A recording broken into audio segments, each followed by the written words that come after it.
mbajti moti, po patëm probleme me përkthimin. So the weather was really nice, but we had problems with the technical system of the interpreting.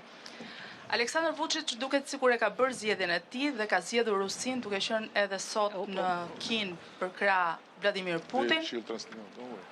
So it seems like Alexander Vučić has made his choice towards Russia, and he's even today along Vladimir Putin meeting in China. Ndryshe nga sa ka bërë në të gjitha takimet e tjera të nismës procesit Berlinit. Por ndërkohë, çfarë po bën Bashkimi Evropian? A do të marrë sanksione për atë që ndodhi në 24 shtator, sepse duke shpallur ditëzie për 3 nga terroristët, Serbia në një farë mënyrë duket sikur e pranoi autorsinë e këtij sulmi. Do të ketë sanksione ndaj Serbisë? Kjo është pyetja e përbashkët edhe për kancelarin edhe për presidenten. Zonja presidente, kam një pyetje enkas për ju.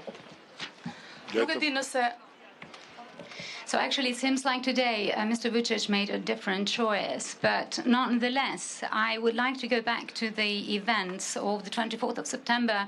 Has the European Union decided to take sanctions against Serbia? Because with its declaration on the morning day with the 3 terrorists, it's as if they accepted the authorship of what happened in Kosovo. So this is my first question to all of you, also to the Chancellor and to the President. And I do have another question for you, President, directly. Nuk e di nëse presidenti Michel është më optimist nga natyra dhe ju jeni më objektive, por u duk sikur pati një përplasje të deklaratave tuaja kur Michel dha afatin e antarësimit vendeve të rajonit 2030 dhe pati një deklarat nga zyra juaj që këmbguli që janë reformat ato që vendosim dhe jo data konkrete. Kush është arsyeja e këtyre 2 qëndrimeve tuaja? Zoti Rama, 9 vjet procesi Berlinit.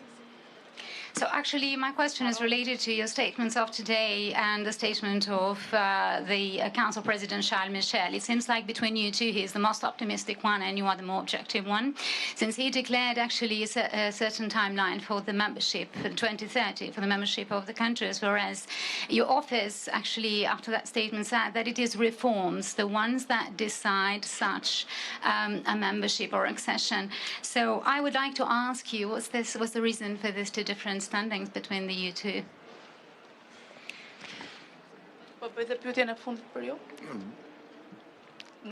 Should be gracious with our guests, okay. So let the other colleagues make questions. I'm here every day to be grilled from you, and very happily so, but Chancellor. Soll ich anfangen? All right. So I think the first question also, part of the question also goes to me, what the horrible attack of the 24th of September is concerned. We strongly condemn that. At the moment being, we are in a process where the facts about the attacks need to be established. So we wait for the outcome of the investigation, and based on that one, we will decide on the next steps, of course, in close cooperation with our member states. Now, the date 2030. Accession is a merits-based process, and there cannot be a rigid date where, regardless of how you reformed or not, you enter the European Union. This will be never acceptable for the member states, or you have to wait till a certain date. 2030 would mean next mandate, no accession. So I think the agreed methodology, which we have in the European Council, is that it is a merits-based process. And this is much more rewarding for the countries too, because it's their efforts and their successes that brings them forward. And it's a strong incentive also to do the necessary steps. For example, if you take now the growth plan, the new growth plan, it is also merits-based. It says, you reform, you do the steps forward, there will be funding and investment. And I think this is a much better incentive as to have a very rigid process which would then have an automatism. This goes against the methodology we have agreed on.